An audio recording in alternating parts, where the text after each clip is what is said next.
سورۃ الاحزاب کا یہ دوسرا مقام ہے جہاں اللہ رب العالمین نے نبی صلی اللہ علیہ وسلم کو یا ایھا النبی کہہ کر مخاطب کیا ہے۔ اس سورت کے 3 مقامات اور آئیں گے اور ہر ایک کے اندر اپنا اپنا ایک حسن ہے، اپنا اپنا ایک مزاج ہے۔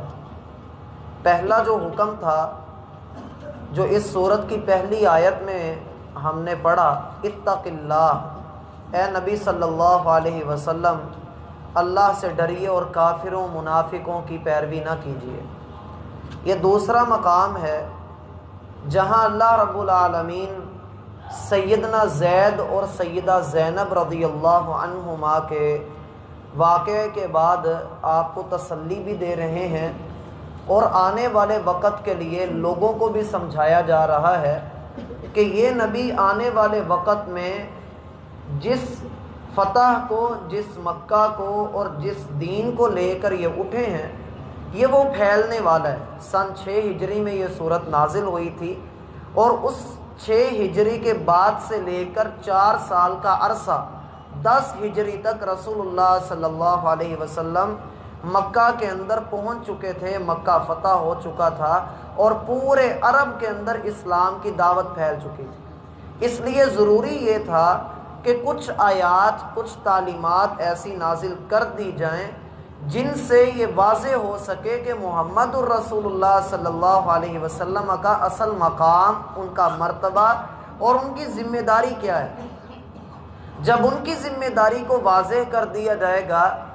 جب نومینیٹ کر کے کہہ دیا جائے گا کہ یہ ایک رسول ایسے ہیں جن کو اللہ نے ساری انسانیت سے ممتاز کر کے رسالت اور خاتم النبیین بنا دیا ہے،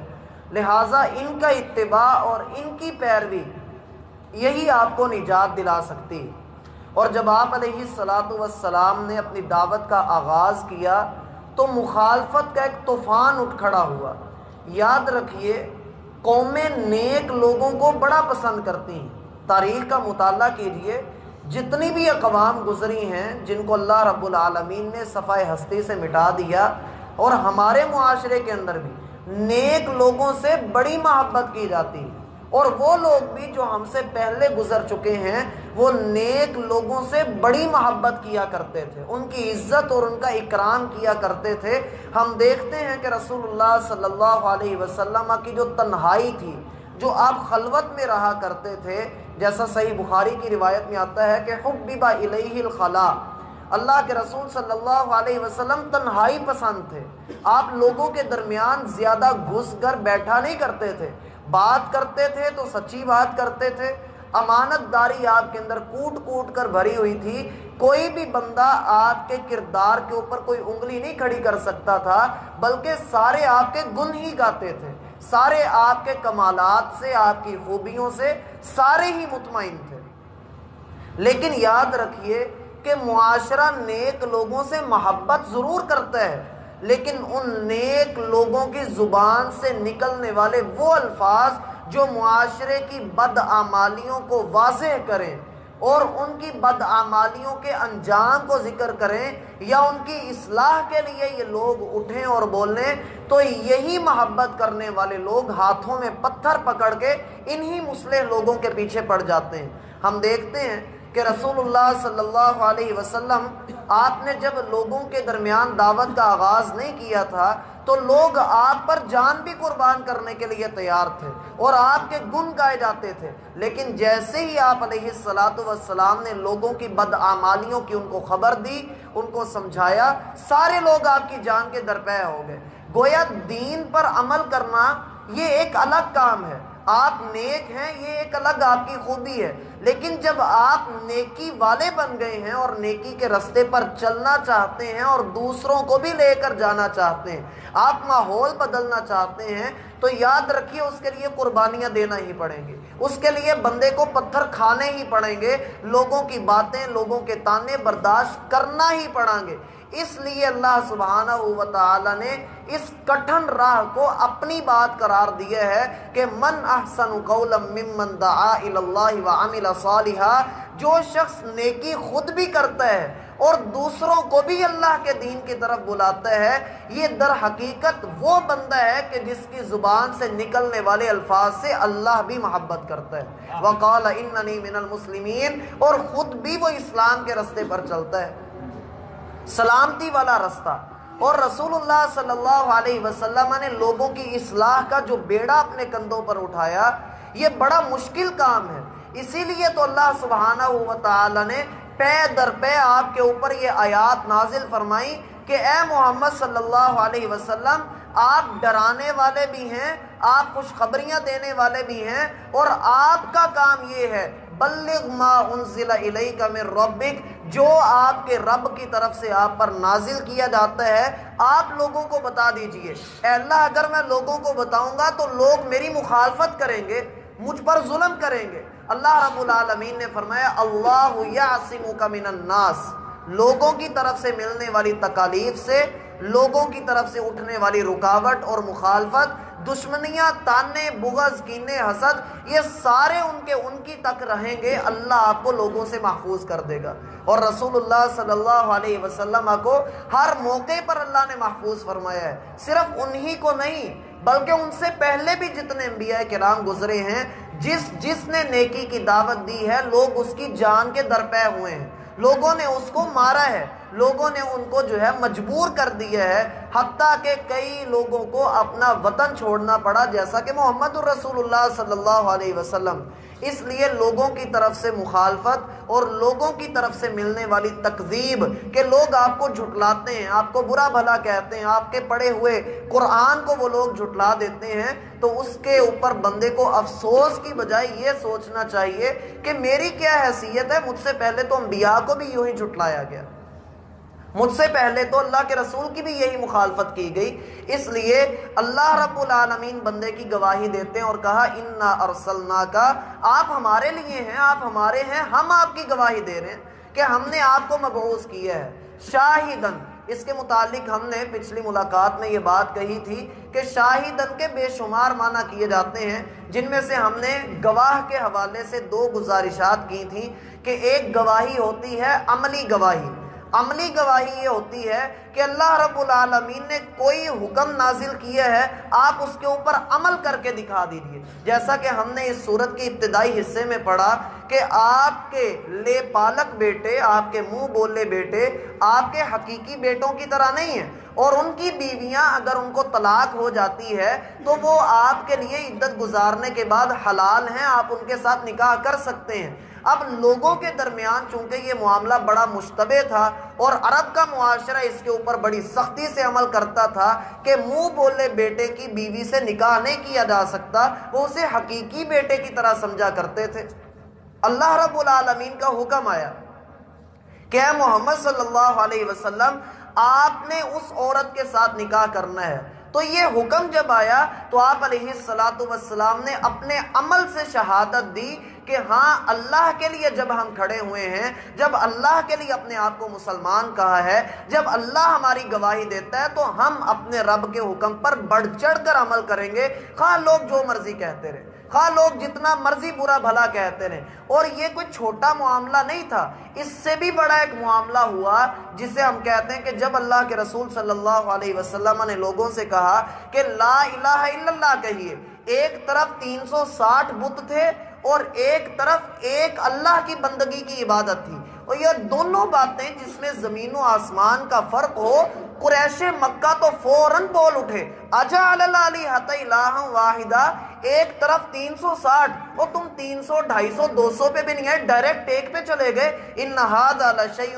عجاب، یہ تو انتہائی عجیب بات کر دی، یہ تو بڑی عجیب بات ہے کہ اتنے سارے الہوں کی جگہ ایک اللہ کے سامنے سر جھکائیں، اسی کے نام کی نظر نیاز دیں، اسی کے سامنے اپنی قربانی چڑھائیں، یہ کیسے ممکن ہو سکتا ہے؟ اللہ تو بادشاہ ہے اور اللہ تک پہنچنے کے لیے سیڑھی کی ضرورت ہے۔ وہی عقیدہ جو آج کل کے مسلمان کے اندر پایا جاتا ہے، اللہ کے رسول صلی اللہ علیہ وسلم نے کعبہ کے اندر کھڑے ہو کے اس بات کا پرچار کیا تھا کہ اگر لا الہ الا اللہ ہم کہتے ہیں تو ایاک نعبد و ایاک نستعین پر عمل بھی کرتے ہیں کہ ہماری بندگیاں، ہمارے سجدے، ہمارے رکوع، ہماری عبادات، ہماری زندگیاں، ہماری شہادتیں، ہمارا مرنا، یہ سارے کا سارا اللہ کے لیے ہے۔ ہم اللہ کے علاوہ کسی اور کے آگے نہیں جھکتے۔ بندگی کسی انسان کی ہو، کسی اللہ والے کی ہو، اور کسی آستانے کی ہو، یا کسی قبر کی ہو، یا کسی بت کی ہو، وہ اللہ کے علاوہ ہی ہونی ہے۔ آپ کسی کے نام کی نظر دے دیں، کسی کے نام کا چڑھاوا چڑھا دیں، وہ اللہ کے علاوہ آپ نے چڑھایا ہے۔ آپ اس کی جو مرضی تعویل کرتے رہیں، آپ اس کے لیے جو مرضی جھوٹ اور من گھڑت روایات کا سہارا لیتے رہیں، وہ تب تک خالص توحید بن ہی نہیں سکتی جس میں جب تک خالص اللہ نہ آ جائے۔ اور یہ بات ذہن میں رکھنے کی ہے، جب ہم لا الہ الا اللہ کہتے ہیں تو میرا بھائی اس میں لا نفی جنس کا ہے، جس کا معنی ہوتا ہے کہ کائنات کی کوئی چیز باقی ہے ہی نہیں ہے۔ لا الہ، کوئی معبود ہو ہی نہیں سکتا، کوئی الہ ہو ہی نہیں سکتا۔ اور اگر کسی کے اندر الہ بننے کی خصوصیات ہوں، اگر کوئی اللہ کے مقابلے پہ آنا چاہے، تو ہم دو سوال کرتے ہیں، کیا تمہارے پاس اللہ کی طرح اختیارات ہیں؟ اگر تمہارے پاس اختیارات موجود ہیں تو ٹھیک ہے، تمہارے اندر ایک شرط پائی جاتی ہے، لیکن کیا ان اختیارات کو تم اپنی مرضی سے استعمال بھی کر سکتے ہو؟ اگر استعمال کر سکتے ہو تو ہمارا دوسرا سوال یہ ہے کہ تم بتاؤ کہ کیا تم ان سارے اختیارات کو، کائنات کے ہر ذرے کو جانتے بھی ہو یا نہیں جانتے؟ یہ ٹوٹل 10 سوالات ہیں جو عام طور پہ ایک بندے کے ذہن میں رہنے چاہیے۔ میں نے دو صرف ذکر کیے ہیں، ایک تو یہ کہ اس بندے کو علم ہونا چاہیے کائنات کی ہر چیز کا۔ اگر تو وہ ساری چیزوں کا علم رکھتا ہے تو پھر وہ الہ بننے کے لائق ہے، لیکن ساتھ ہی دوسری شرط کا ہونا لازمی ہے کہ اگر وہ علم رکھتا ہے تو کیا علم کے بعد وہ اس کے اوپر اختیار بھی رکھتا ہے؟ جیسے مجھے پتا ہے یہ پھٹی ہے، یہ قرآن ہے، یہ پنکھا ہے، میں ان ساری چیزوں کو جانتا ہوں، کیا میں ان کو چلانے کی، ان کو استعمال کرنے کی قدرت بھی رکھتا ہوں؟ اگر تو میرے اندر یہ دونوں چیزیں موجود ہیں تو پھر تو اللہ کا مقابلہ کرتا ہوا بندہ اچھا بھی لگتا ہے، لیکن کائنات کے اندر کسی کے پاس بھی نہ تو سارا علم موجود ہے، نہ ساری قدرتیں موجود ہیں، اس لیے کہ ان اللہ علیم قدیر، اللہ جاننے والا بھی ہے اور خوب قادر بھی ہے۔ اللہ کی طرح کسی کے پاس کوئی قدرت موجود نہیں ہے، وہ قدرت ہمیں ملی ہوئی ہے، ہمارے ہاتھ کے اندر جو قوت ہے یہ اللہ کی عطا کردہ ہے۔ اگر کوئی بندہ یہ کہتا ہے کہ میں بھی اللہ کے ساتھ شریک بناتا ہوں، میرا فلاں ہے وہ اولاد دیتا ہے، وہ میری سنتا ہے، وہ میرا مشکل کشا ہے، وہ میرا حاجت روا ہے، تو یاد رکھیے اس کے اوپر ہم یہ اعتراضات کھڑے کر سکتے ہیں کہ امن خلق السماوات، اگر تمہارا الہ کچھ کر سکتا ہے تو بتاؤ آسمان کو کس نے بنایا ہے؟ حل من شرکائکم من یفعل من ذالکم من شیء، اللہ رزق بھی دیتا ہے، زندہ بھی کرتا ہے، مارتا بھی ہے، اور اللہ رب العالمین نئے لوگوں کو پیدا بھی کرتا ہے، تمہارے الہ کیا کرتے ہیں؟ کسی ایک سوال کا جواب جو نہیں دے پاتا۔ اللہ کے رسول صلی اللہ علیہ وسلم نے اس بات کی گواہی دی کہ انا ارسلناک شاہدا، آپ کو ہم نے اس بات کا گواہ بنایا ہے، ہم نے آپ کو اس بات کا علم دیا ہے کہ اقرأ باسم ربک، آپ کا رب ایک ہی ہے، الذی خلق، جس نے آپ کو پیدا کیا ہے، اور اسی اکیلے نے سارے کے سارے لوگوں کو، سارے انسانوں کو، ساری مخلوقات کو پیدا کیا ہے، لہذا نام اسی کا چلے گا۔ اے محمد صلی اللہ علیہ وسلم، ساری دنیا آپ کے خلاف کھڑی ہے، کھڑی رہے، آپ نے اس بات کی گواہی دینی ہی دینی ہے، خواہ جو مرضی ہو جائے۔ اس گواہی کو کل قیامت کے دن بھی بیان کیا جائے گا۔ فَكَيْفَ إِذَا جِئْنَا مِن كُلِّ أُمَّةٍ بِشَهِيدٍ وَجِئْنَا بِكَ عَلَى هَؤُلَاءِ شَهِيدًا، اے محمد صلی اللہ علیہ وسلم، آپ سے کل قیامت کے دن ہم یہ گواہی لیں گے، آپ نے دینی ہے، اور ہر نبی سے بھی اس بات کا اقرار لیا جائے گا کہ بتائیے آپ نے دنیا میں جا کر کس بات کا پرچار کیا تھا؟ جیسے کہ عیسیٰ علیہ السلام کہیں گے ما قلت لهم الا ما امرتنی به ان اعبدوا اللہ ربی وربکم، اے اللہ میں نے ان کو صرف دنیا میں یہی کہا تھا کہ اللہ کی پرستش کرنی ہے، اللہ کی بندگی کرنی ہے۔ اس لیے شاہد کا یہ معنی کہ اللہ رب العالمین کے لیے عملی طور پہ گواہی دی۔ عملی طور پہ آپ علیہ السلام جب مکہ کے اندر داخل ہوئے ہیں، آپ نے طواف کے لیے جب چکر شروع کیے تو اپنے ہاتھ میں کمان پکڑ لی، اور 360 بت جو وہاں پر پڑے ہوئے تھے آپ ایک ایک کے پاس جاتے اور اس کو دھکا دے کر گرا دیتے اور کہتے جاء الحق وزہق الباطل، حق آ گیا اور باطل مٹ گیا۔ ان الباطل کان زہوقا، باطل تو مٹنے ہی کے لیے آیا تھا۔ کوئی بھی ایسی قوت، کوئی بھی ایسا عمل جو اللہ کی بندگی کے خلاف آ جائے، یاد رکھیے وہ طاغوت ہے، وہ شرک ہے، وہ شیطان کی راہ ہے۔ اس لیے اللہ رب العالمین نے واضح کر دیا کہ ان ھذا صراطی مستقیما، یہ لا الہ الا اللہ سیدھا راستہ ہے، اس کے اوپر چلتے رہیے۔ اگر آپ اس سے ہٹ گئے تو یاد رکھیے شیطان دوسرے راستوں کے اوپر بیٹھا ہوا ہے، وہ آپ کو اچک کر لے جائے گا۔ شاہد کا ایک آخری معنی یہ بھی ہوتا ہے کہ صحابہ کرام کا گواہی دینا، اخروی شہادت۔ اخروی شہادت یہ ہوتی ہے کہ جب رسول اللہ صلی اللہ علیہ وسلم اپنی زندگی کے آخری دنوں میں تھے، آپ علیہ السلام نے صحابہ کرام سے پوچھا ہل بلغت، لوگوں مجھے یہ بتاؤ کہ کل قیامت کے دن تم سے میرے متعلق سوال کیا جائے گا، انتم تسألون عنی، میرے متعلق سوال جب کیا جائے گا تو بتاؤ کیا جواب دو گے؟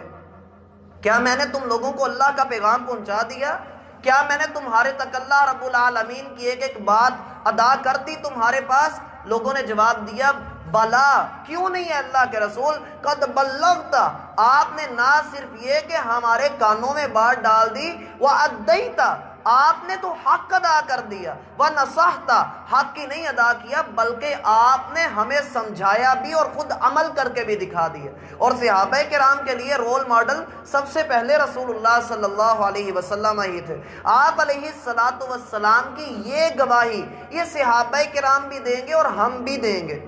کہ اللہ کے رسول صلی اللہ علیہ وسلم نے سب کچھ پہنچا دیا۔ اور پھر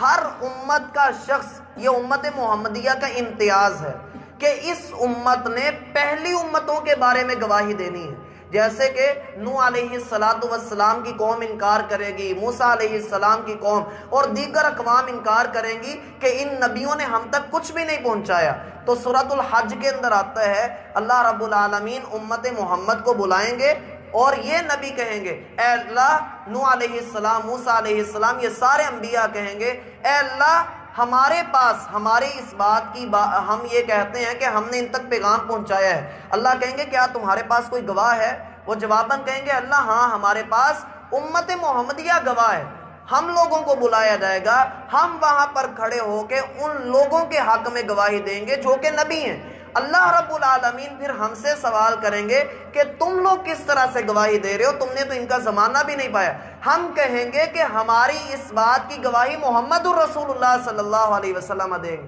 تو اللہ کے رسول صلی اللہ علیہ وسلم کو بلایا جائے گا اور پھر آپ علیہ السلام کہیں گے کہ اے اللہ یہ باتیں آپ نے مجھ پر نازل کی تھیں، میں نے اپنی امت کو بتلائیں اور میری امت آج ان نبیوں کے حق میں گواہی دے رہی ہے۔ پھر ان لوگوں کے اوپر حق بات واضح کر دی جائے گی، حجت بن جائے گی اور ان لوگوں کو، گناہگاروں کو جہنم کے اندر پھینکا جائے گا۔ یہ ہمارا اعزاز بھی ہے، لیکن یاد رکھیے اعزاز کے ساتھ ساتھ یہ بہت بڑی ذمہ داری بھی ہے۔ حدیث میں آتا ہے جو بندہ دنیا میں جھوٹ بولتا ہے، دغا بازی کرتا ہے، دھوکے اور فراڈ کرتا ہے، وہ کل قیامت کے دن گواہی نہیں دے سکے گا۔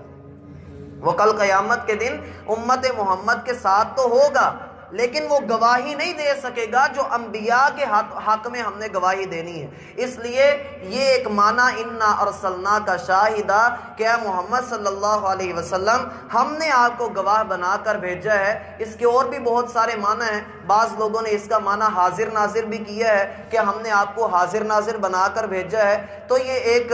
ایسا عقیدہ ہے جو کہ توحید کے اوپر ضرب لگاتا ہے۔ اس لیے رسول اللہ صلی اللہ علیہ وسلم کے حاضر ناظر ہونے کا عقیدہ کہ وہ ہر جگہ پر ہی موجود ہیں، دن رات موجود ہیں، تو یہ عقیدہ قرآن و سنت کے خلاف ہے۔ اللہ نے توفیق دی تو اس کے متعلق کچھ باتیں ہم کل لیں گے۔ اللہ ہم سب کا حامی و ناصر ہو۔ وما توفیق اللہ۔